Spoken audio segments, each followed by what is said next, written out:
Hey guys, fishing again. Today I'm putting shallow water anchor mounts on my boat.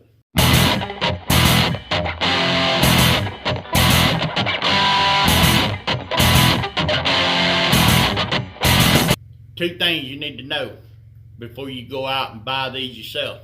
And I'm going to tell you what they are because they're kind of important. So let's get started. Alright, on this bow mount, you got a quick release plate that comes with it. With this right here, just snap on and then you can snap it back off. But the thing they don't tell you is these screws right here, they really don't fit that tight on this bracket, and they're kind of loose in there. And what happens is they get loose, and then this thing right here gonna fall off your damn boat.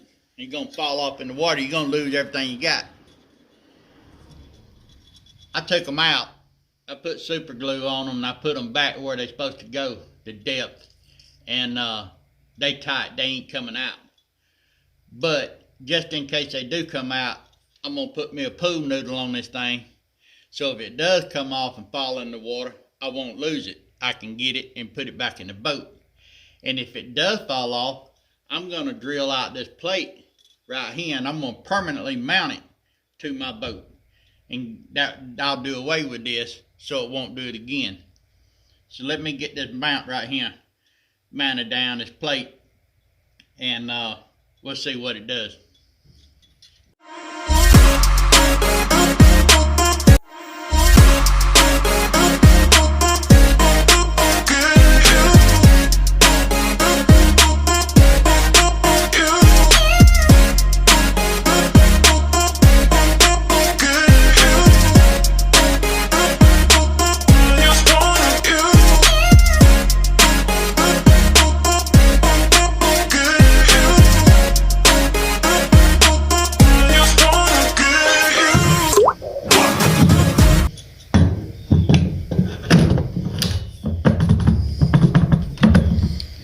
And that's that. Now, what I did was I bought these off Amazon, both of them, this one and the one that goes on my transom. If you do some digging and you're looking on Amazon, you're gonna see these things. They run about $120, $30 a piece. But if you look in the fine print on the listing, Amazon's got compared prices. And I found these two used, and what they were returns. And I got them for $80 a piece instead of $120, $130 a piece. But they didn't come with instructions, so it didn't tell you what size drill bit to use to drill out the holes. I just happened to have a gauge to tell me what size screws they were, and then I know what size hole to drill for them. But that's pretty sturdy. You just pull the pin up, comes right off, and you put it in your storage locker. That's pretty slick. Now let's go do the back one. Alright, just like the bow mount, like I said a while ago, I got both of them on Amazon, and I got them at a lower price because they were returns. Still no instructions even for the one back here in the transom, but pretty self-explanatory. Just put my O-rings in there, mark where I want the holes, drill them out, and screw it down just like I did the front. Ain't that big a deal. So let's get that done.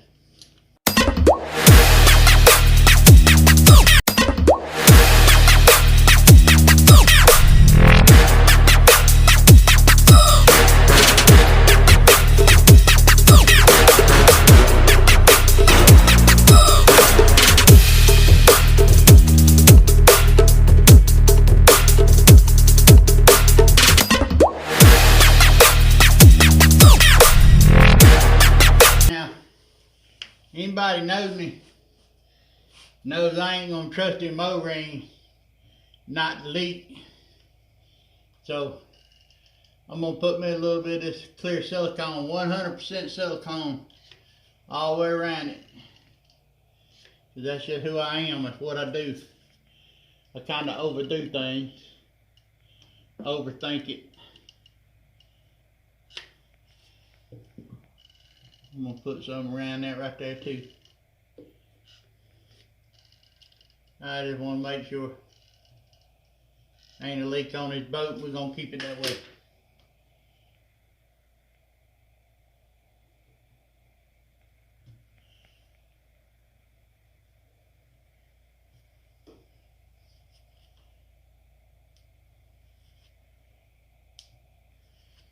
And that's all there is to it. Just like it. Wham bam, done. Now, the things that nobody wants to tell you, and nobody failed to mention, these brackets, they come with a rubber insert in the top, and it has a plastic clamp so you can raise your pole up and clamp it where it won't fall down and you can ride across the water. Well, that's good. That's cool. It looks stupid. 10, 12 foot in the air. But anyway, and you got one on the bottom insert too. Now, like I said, the biggest thing is this rod is 3/4 and it'll fit through that rubber bushing just fine. But these collars that'll join your pieces together are 7/8 of an inch. And I think you can see that lip right there. Well, that 7/8 of an inch don't fit inside that 3/4 bushing. So when you go to pushing this in, and you do get it to go through this first bushing, which is about 3-4 inches long in here, and it gets to the bottom one, it's going to catch that bottom one, and then it's going to push it out. I don't care how well it's glued, it's going to push it out. And then when you pull it back up, it's going to catch the top and it's going to pull it out. But I was told by the people that I bought the rods from to drill that rubber bushing out 7/8 of an inch. Well, if you ain't never drilled out rubber before, this thing's 3/4 of an inch and you got a 7/8 drill bit in there.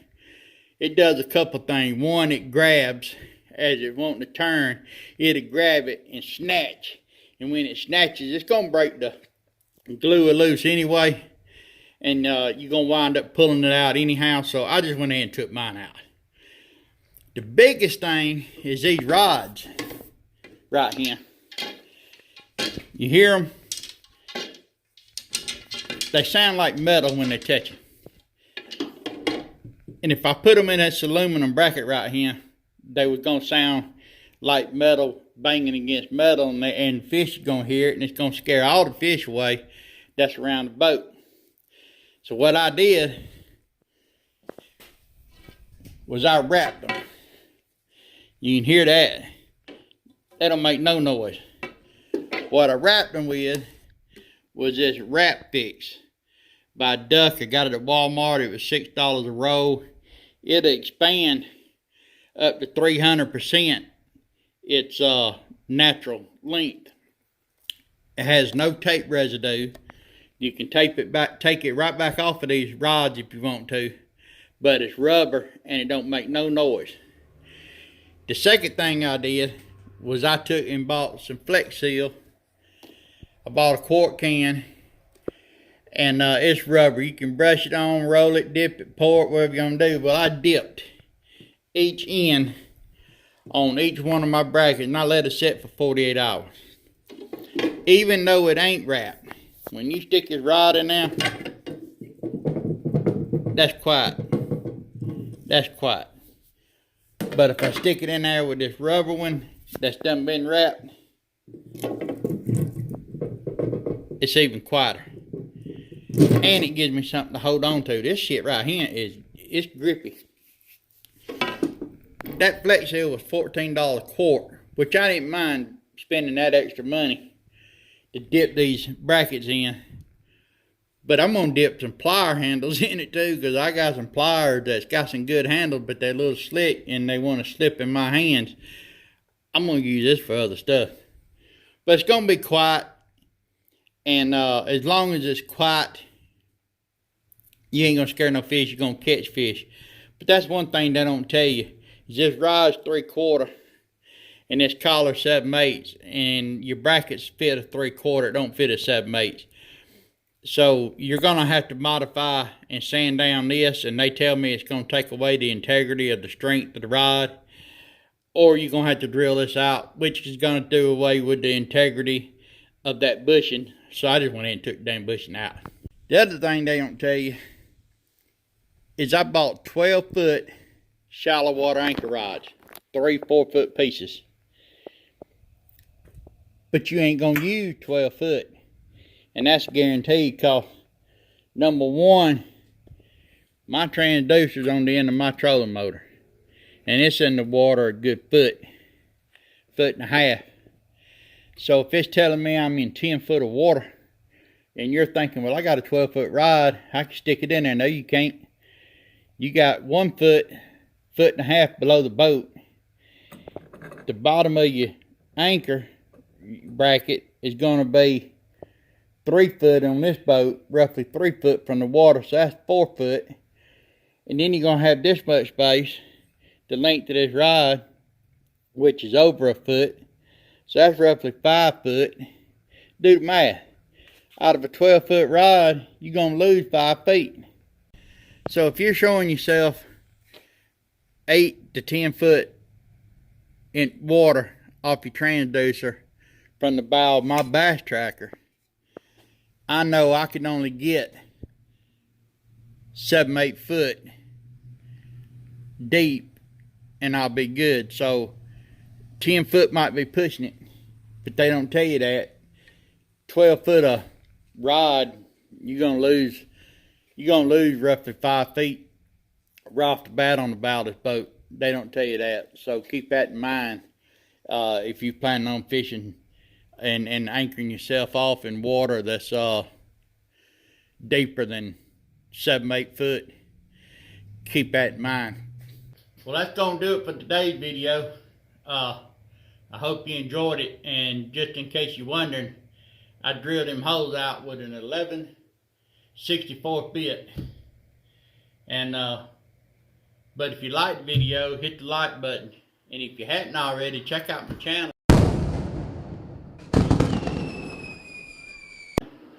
and hit that subscribe button, ring the bell, and YouTube notify you when I post the next video, and you can watch that one too. Next time, have a good one.